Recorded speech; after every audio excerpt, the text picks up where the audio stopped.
गेहूं काटता, गेहूं काटता।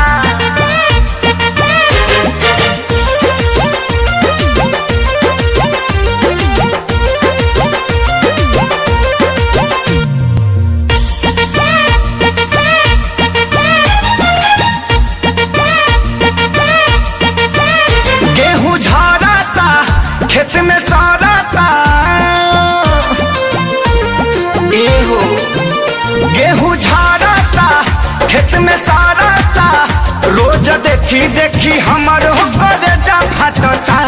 भतारी साला सब दिन के गेहूं काटता, भतारी साला सब दिन के गेहूं काटता।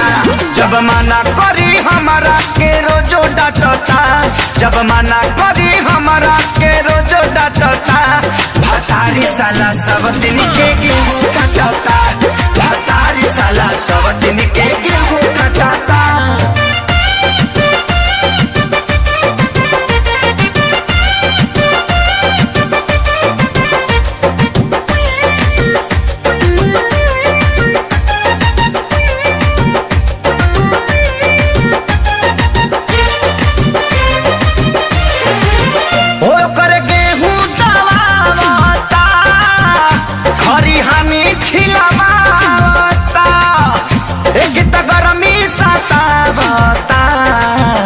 किसी किसी मुहावता ए सब सुनो ना, ए हो कर गेहूं दवावता, हरी हमी छिलवावता।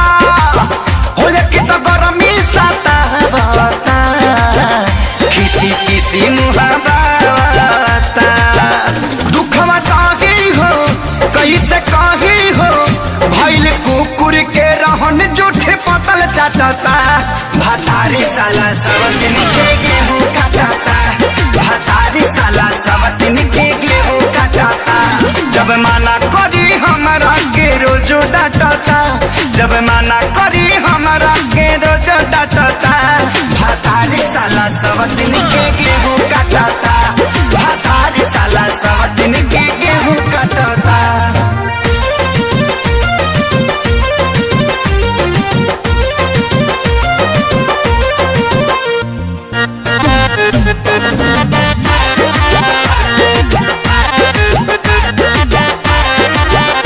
मेरा मर्द खेसारी हो, निकले मुहवा से गारी हो। समझे हाथी के गेहूं तो अब कटा गइल सारी हो, देखा ना सबकर कटा गई। मोरा मर्द खेसारी हो, निकले मुहवा से गारी हो। समझे हाथी के गेहूं तो कटा गइल सारी हो।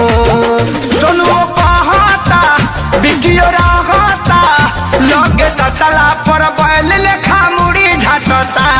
भतारी हमारे सब दिन के गेहूं काटता, भतारी हमारे सब दिन के गेहूं काटता। जब मना करी हमारे के रोजो डांटता, जब मना करी हमारे के रोजो डांटता। भतारी हमारे सब दिन के गेहूं काटता, भतारी हमारे सब दिन के